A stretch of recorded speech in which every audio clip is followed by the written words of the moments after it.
The Sterling Financial Conference room reeked of pricey cologne and something worse, straight-up betrayal. I stood frozen, holding a wrinkled dollar bill in my hand, trying to comprehend the chaos unfolding in front of me. My name is Ethan Blake. I'm 38 years old, and about a minute and a half ago, I still believed I had my life figured out. "Don't bother waiting up for your wife tonight, Blake," Jonathan Pierce said, flashing a grin like he'd just hit the jackpot. He'd been my boss for 6 years.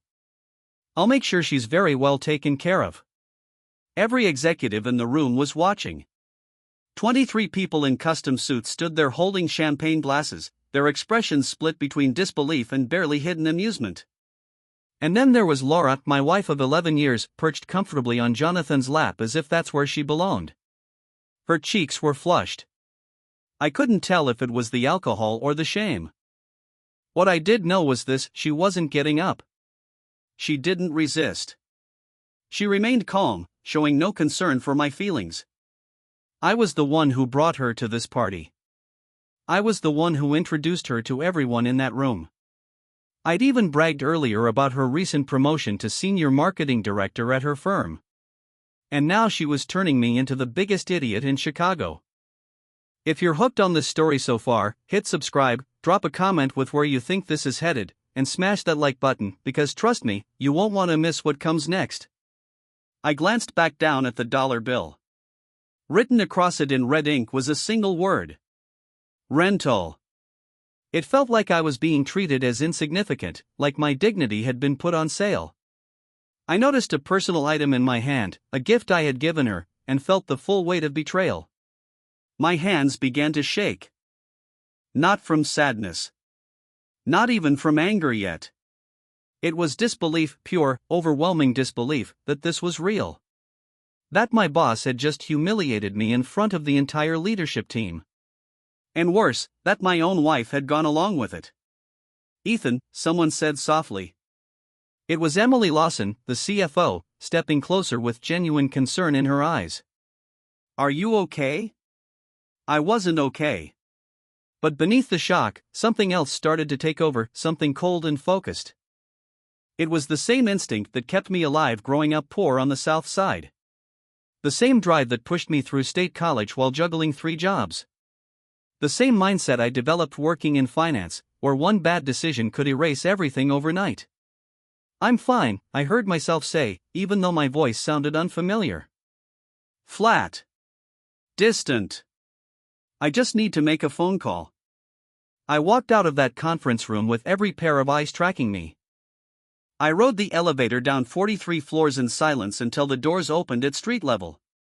The August heat slammed into me the second I stepped outside, and strangely enough, I welcomed it. I needed something solid, something real, to anchor me in that moment. I pulled out my phone and called Daniel Reed, my attorney and old college roommate. He picked up on the second ring. "Dave, what's going on? You sound off." "I need divorce papers," I said. "Tonight." I watched traffic stream past on Michigan Avenue before adding, "And I need you to start digging into Jonathan Pierce's finances." "My boss," I clarified. "I'm pretty sure he's been skimming money, and I'm going to prove it." Daniel went quiet for a beat. Then, carefully, "What happened?" "He's sleeping with Laura," I said. Just tossed her underwear at me in front of the entire executive team. Paid me $1 for it. I laughed, but it came out sharp and ugly. The strange part? I realized I didn't even care about Laura anymore. But the public humiliation? That was unforgivable. "I'll have the paperwork ready by morning," Daniel said, switching into professional mode. "Meet me at my office at 7. And Dave, don't go home tonight. Stay somewhere else. Let them think they broke you." I hung up and caught my reflection in a shop window. I was dressed in the Tom Ford suit Laura had insisted I buy. The Rolex she gave me for our 10th anniversary sat heavy on my wrist. Italian shoes that cost more than my first car completed the look. All the symbols of success, and none of it meant a damn thing anymore. My phone buzzed. A text from Laura: "Where did you go? Jonathan is just joking. Come back upstairs." I deleted it without replying. Another buzz, this time from Jonathan. No hard feelings, Blake. Just some harmless office interactions. He tried to make it look casual. I smiled. Actually smiled. Because Jonathan Pierce had just made the worst mistake of his life. He thought he'd crushed me. Thought I'd disappear quietly. Maybe quit.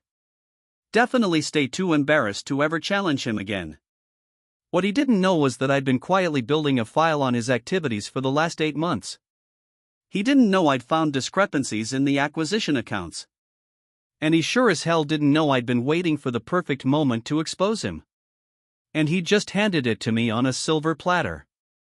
My next call was to my brother. Noah Blake picked up with loud music blasting in the background. He was 4 years younger than me, owned 3 successful auto repair shops, and had a spare bedroom in his Oak Lawson house. Ty, I need a place to crash tonight, I said. Maybe longer. Done, he replied instantly. What happened? Long story, I said. I'll explain when I get there. The third call was the hardest. I dialed my mom's number in Bridgeport, where she still lived in the same house my dad bought back in '85, before cancer took him when I was 12. She answered on the 4th ring, slightly out of breath. Ethan? Is everything all right? Mom, I said, swallowing hard. Laura and I are getting divorced. I'll explain everything later. I just wanted you to hear it from me first. There was silence. Then she asked quietly, did she cheat on you? My mom had never liked Laura. Said she was too driven, too focused on status and appearances. I'd always brushed it off as old school thinking. Turns out, moms usually know. Yeah, I said. She did. I'm sorry, baby, my mom said. But you know what? You're better off. That girl never appreciated what she had. We talked for a few more minutes before I hung up and started walking. I wasn't heading to Noah's place yet. I wasn't really going anywhere at all. I just kept walking, letting the cool evening air wash over me, hoping it might take the edge off the humiliation that was slowly hardening into something sharper, something focused. By the time I reached Grant Lawson, the sun was sinking toward Lake Michigan, painting the sky in deep oranges and bruised purples. I found an empty bench and sat down, pulling out my phone to review everything I'd gathered on Jonathan over the past 8 months. It had started with small things. Minor discrepancies in the quarterly reports. Nothing dramatic, just numbers that didn't quite line up. Most people wouldn't have noticed, but being a senior financial analyst trained me to spot patterns hiding in plain sight. I saw what others didn't. So I started digging, quietly. Late nights at the office. Reports that weren't officially part of my job. Cross-checking acquisition prices against real market values. What emerged was a clear pattern: Sterling was consistently overpaying for acquired companies, and the extra money was vanishing into shell corporations. Jonathan Pierce wasn't just my boss. He was the chief operating officer, the man in charge of mergers and acquisitions. Over the last 3 years, he'd personally overseen 14 acquisitions totaling roughly $340 million. And I was now confident that at least $45 million of that had been siphoned off through inflated valuations and kickback schemes. I had everything.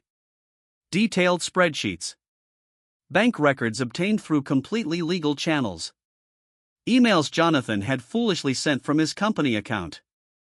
Even confidential testimony from a whistleblower at one of the acquired firms who'd reached out to me quietly. Enough evidence to destroy his career and probably land him in prison. The only thing I'd been missing was timing. You don't take a swing at a C-suite executive unless your footing is perfect. Move too early and they bury you. But wait until they slip, until arrogance takes over and they expose themselves, and suddenly you're holding all the leverage. Jonathan had just handed me that moment. My phone buzzed again. Another message from Laura: Ethan, please come back. This is embarrassing. People are asking where you went. I typed back, ask Jonathan. He seems to have all the answers tonight. Her reply came instantly: you're being childish. It was just a joke. I answered without hesitation, "Meet me at Daniel Reed's office tomorrow at 7 a.m. He'll have papers for you to sign." "What papers?" she asked. "Divorce papers. Since Jonathan's taking such good care of you, I figure you won't need me anymore." My phone immediately started ringing. "Laura." I sent it to voicemail. It rang again. Voicemail. Then a text, "Ethan, answer your phone." I shut it off completely. I sat there on that bench, watching the lake darken as night settled in. Around me, the city moved on like nothing had happened, joggers on the path, couples holding hands, families heading home from the museum. Normal people. Living normal lives. Completely unaware that my entire world had collapsed and reassembled itself in under an hour. Eventually, I stood up and took the train to Oaklawson. Noah's house was a modest two-story in a quiet neighborhood, the kind of place where neighbors knew each other and kids still played in the street. He opened the door before I even knocked, already holding 2 beers. "You look like hell," he said, handing me one.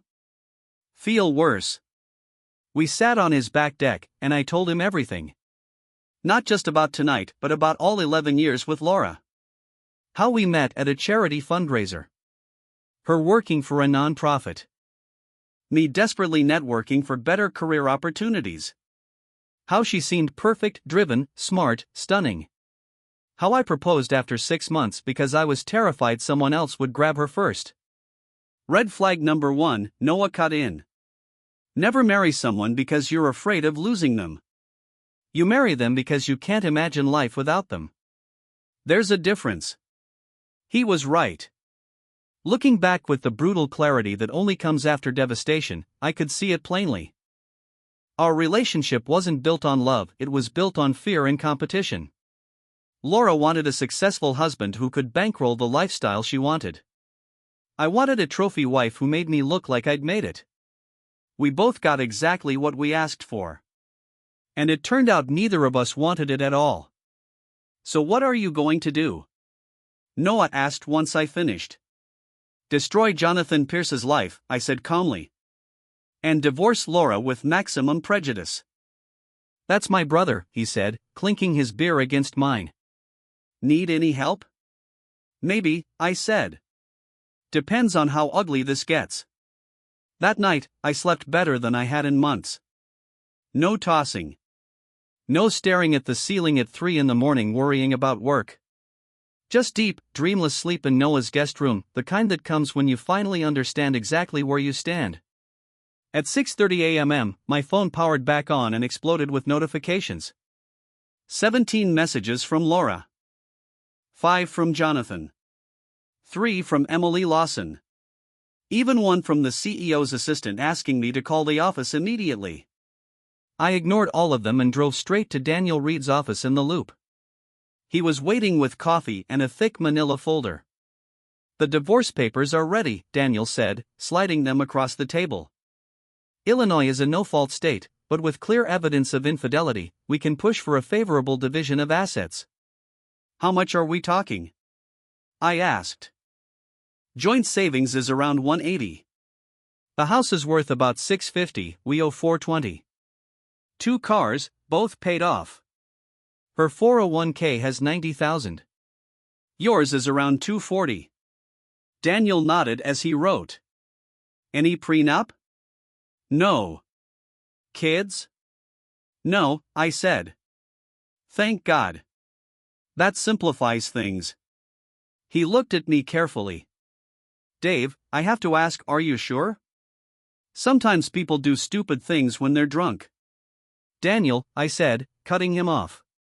She sat on his lap. "Let him humiliate me in front of 24 colleagues. That's not a drunk mistake. That's who she is." He nodded. "Okay." He pushed the papers back toward me. "Sign here, here, and here. I'll have her served at her office this afternoon. Maximum impact." "Good," he said. "Now tell me about Jonathan Pierce." I spent the next hour walking Daniel through everything I'd uncovered, every shell company, every inflated acquisition, every kickback trail. He took careful notes, stopped me with sharp questions, and by the time I finished, he was smiling in a way that told me this was serious. "This is federal securities fraud," he said plainly. "Real prison time." "How much of it can you prove?" he asked. "All of it," I replied. "Documents, emails, bank records. And I have a witness who's willing to testify." Daniel leaned back. "Then we go to the SEC and the FBI at the same time." "But Dave, you need to understand something first." He paused. "Once you pull this trigger, there's no undo button. You're ending Jonathan's career, and you may be sending him to prison. Sterling Financial could get dragged down in the fallout. I know. You could lose your job." "I've already thought about it," I said.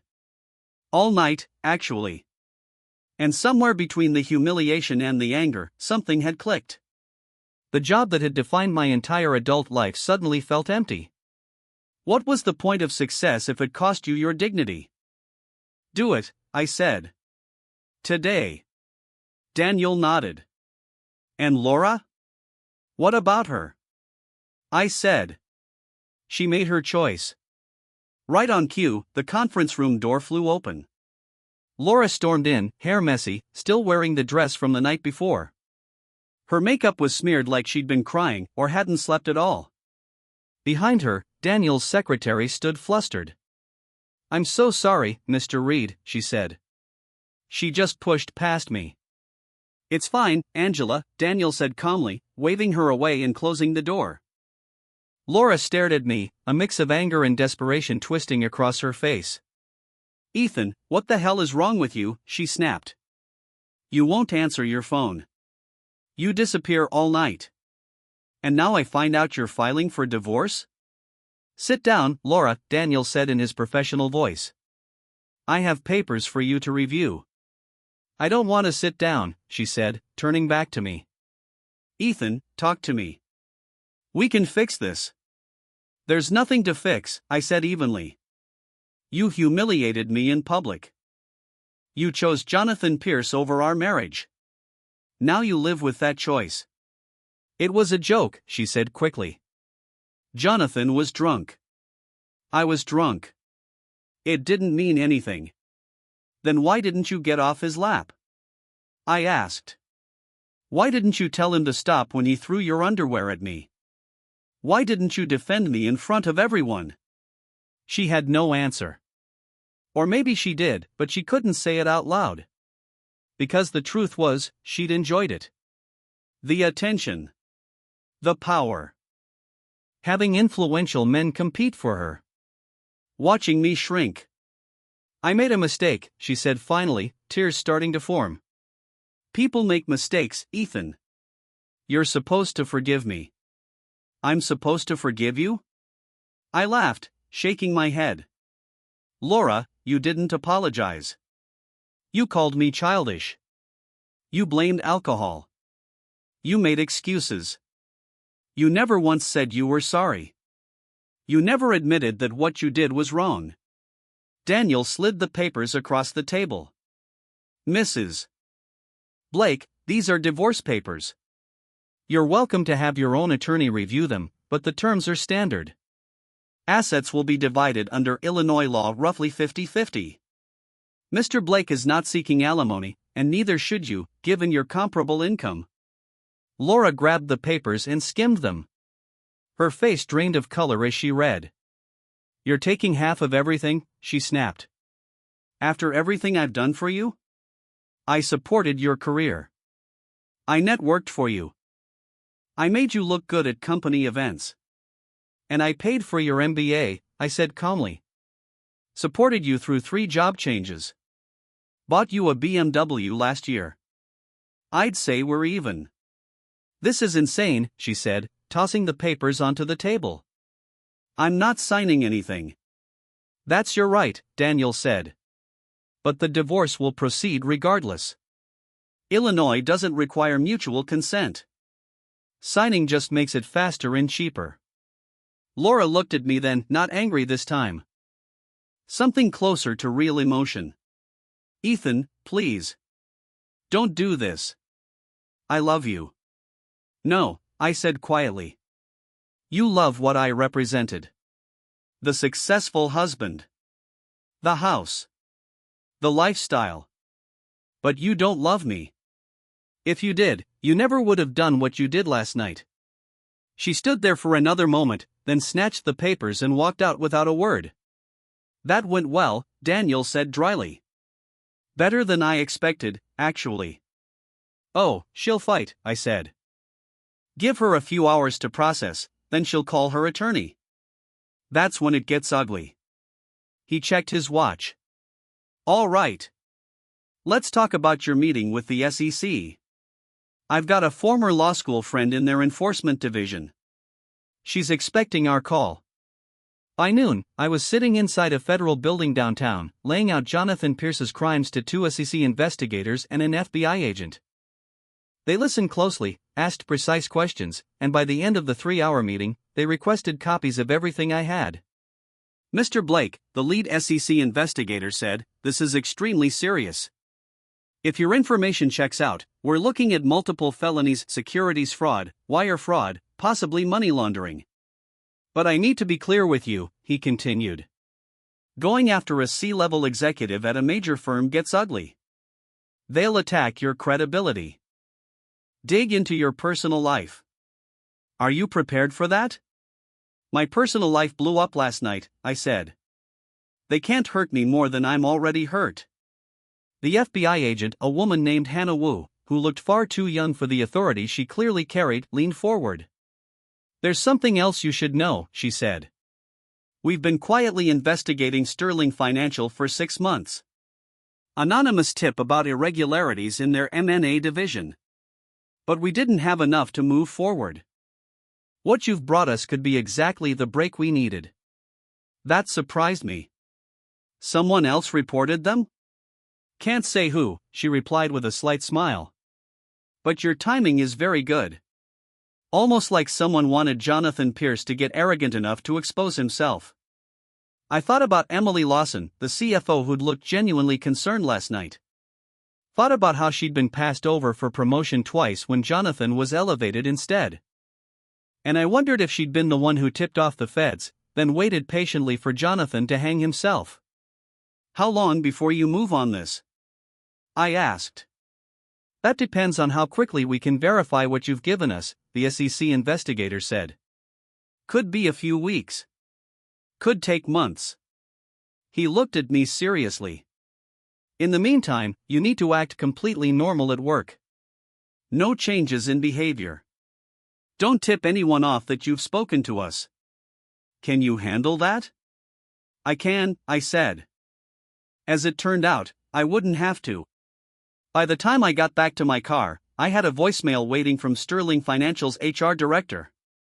The message was short, formal, and clipped an immediate request for me to come into the office for a meeting. I didn't need a translator. Jonathan Pierce was trying to fire me before I could take him down. I drove straight to the office and rode the elevator up to the executive floor. Linda O'Connor, the HR director, was waiting with a security guard and a cardboard box stuffed with the contents of my desk. Ethan, please come in, she said in a tone that was professionally sympathetic, the kind that told me this wasn't her first time doing this. She led me into the same conference room where Jonathan had humiliated me just 16 hours earlier. This time, he wasn't there. Neither was the executive team. Just Linda. Ethan, she began, sliding a stack of papers toward me, due to recent behavioral concerns and questions about your judgment, we're placing you on administrative leave effective immediately.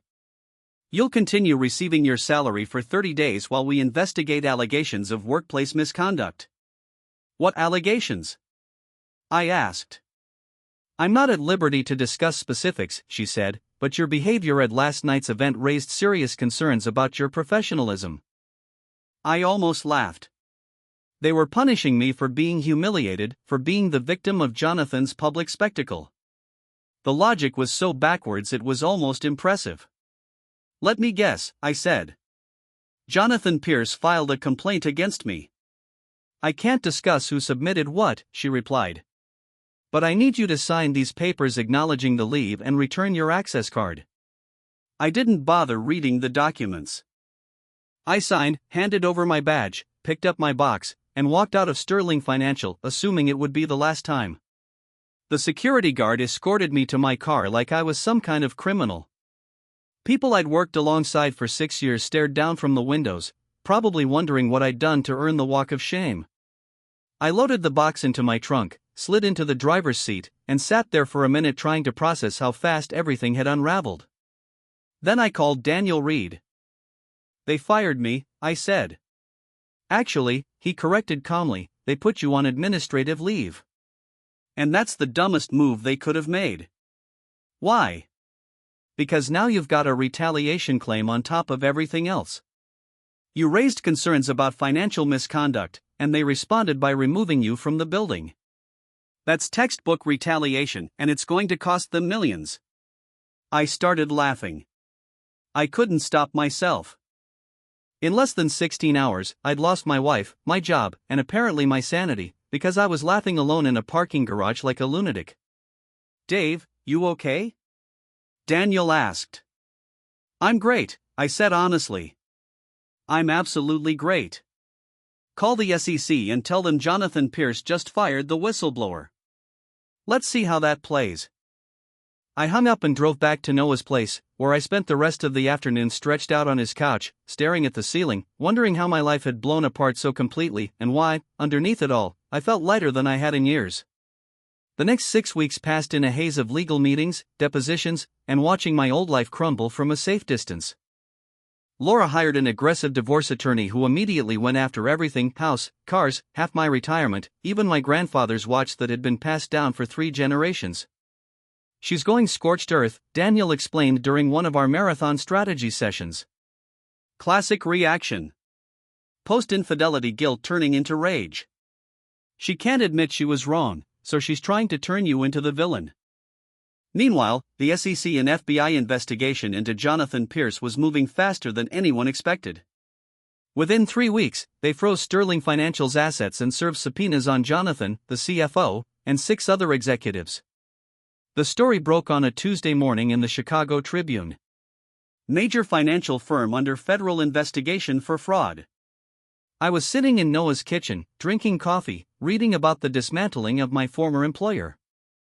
The article didn't name me as the whistleblower, but it detailed systemic fraud in the mergers and acquisitions division going back 3 years. Estimated losses to investors, $45 million. My phone started ringing immediately. Former coworkers asking what I knew. Reporters requesting comments. Even Laura called. Her voice was tight with panic. "Ethan, did you do this? Did you report Jonathan to the government?" "I reported criminal activity," I said. "Like any ethical person should." "Do you have any idea what this is going to do to our assets?" she shot back. "Sterling Financial is collapsing. Your stock options are worthless. We're going to lose everything in the divorce." "I already lost everything that mattered," I said. "Money's just money."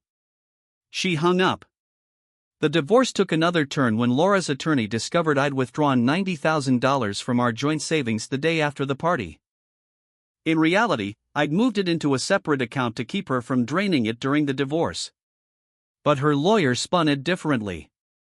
"Your client is engaging in financial misconduct," Laura's attorney, Michael Harrington, a shark in an expensive suit, said during a heated meeting. "He's deliberately attempting to impoverish his wife."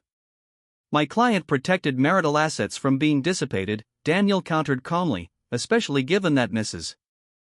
Blake has been spending approximately $3,000 per week since the separation. Designer clothing, spa treatments, high-end restaurants, all charged to joint credit cards." That part was news to me. I stared at the statements Daniel slid across the table, documenting Laura's spending spree over the past month. She'd managed to buy herself a brand new Gucci purse, 3 pairs of Louboutin heels, and even squeeze in Botox treatments, all while insisting she was basically broke. Harrington leaned back and said, "My client is under an incredible amount of stress right now." He added that she had every right to keep up the lifestyle she was used to. Daniel snapped right back, pointing out that her lifestyle had been paid for with my income. Income one no longer had, thanks to a conveniently timed termination by the company run by the man she was sleeping with.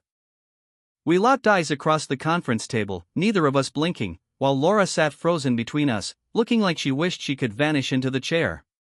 The real shockwave hit when Jonathan Pierce got arrested. Federal agents stormed his Lake Forest mansion at 6 in the morning on a Thursday, slapped him in cuffs, and marched him outside while news helicopters hovered overhead, filming everything. The charges were ugly: securities fraud, wire fraud, conspiracy, and money laundering. The possible sentence? Up to 30 years in federal prison. By noon, his mugshot was plastered across every news outlet in the city. That evening, Laura showed up at Noah's place, looking exhausted and hollow, like she hadn't slept in days. "Can we talk?" she asked when Noah opened the door. "He doesn't want to see you," Noah said, already starting to close it. "It's fine," I called out from inside. "Let her come in."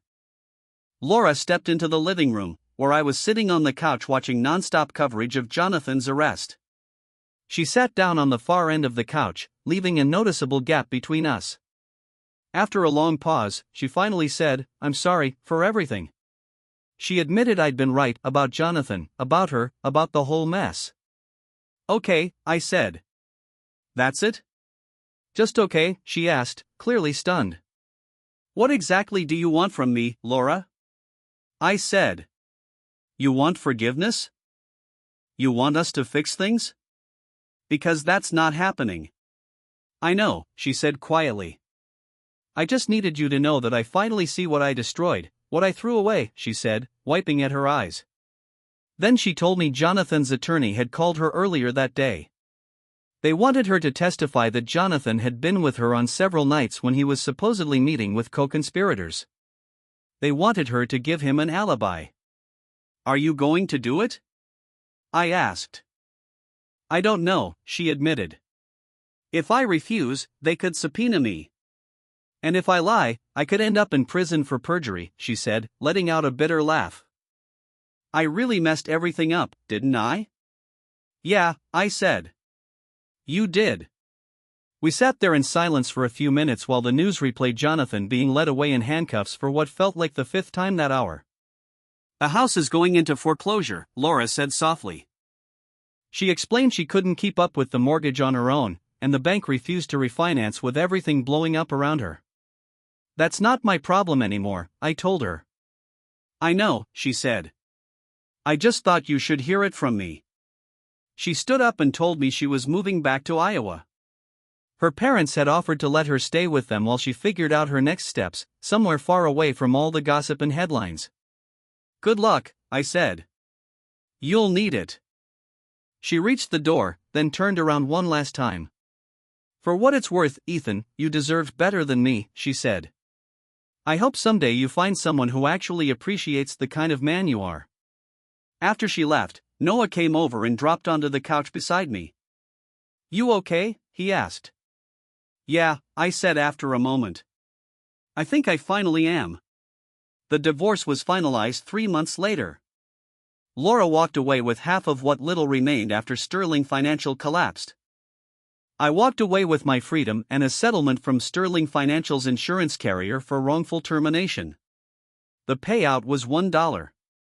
$2 million, plus attorney's fees. Jonathan Pierce pleaded guilty to avoid trial and was sentenced to 15 years in federal prison. His wife divorced him shortly after. His kids refused to take his calls. His Lake Forest mansion was seized and auctioned off to help repay the investors he'd stolen from. As for me, I took the settlement money and started my own financial consulting firm, focusing on forensic accounting and fraud detection. Turns out exposing your boss's criminal empire makes for pretty solid credentials. Within 6 months, I had more work than I could handle. I'm sitting in my new office now, looking out over the Chicago River, thinking back to that party, to the dollar bill, the underwear, and the moment Jonathan Pierce thought he'd ruined me with one public stunt. He was wrong. He didn't destroy me. He set me free. Free from a fake marriage, a toxic job, and the lie that success means anything if you have to sell your integrity to get it. That dollar bill is framed on my wall now, a reminder that sometimes the worst moment of your life turns out to be the best thing that ever happens to you. Sometimes you have to lose everything to figure out who you really are. And sometimes the guy who tries to buy your dignity for $1 ends up paying with everything he owns. I heard Jonathan tried to call me from prison last month. He left a message with my assistant, saying he wanted to apologize. I deleted it without listening. Some people don't deserve forgiveness. They just deserve to live with the consequences of their choices. Laura still sends me a Christmas card every year from Iowa. I don't open them. And me? I'm doing better than I ever did at Sterling Financial. I've got my dignity back, my integrity intact, and a business built on helping people expose fraud before it ruins their lives. That's worth more than any amount of money Jonathan Pierce could have offered me. Even if it was only $1.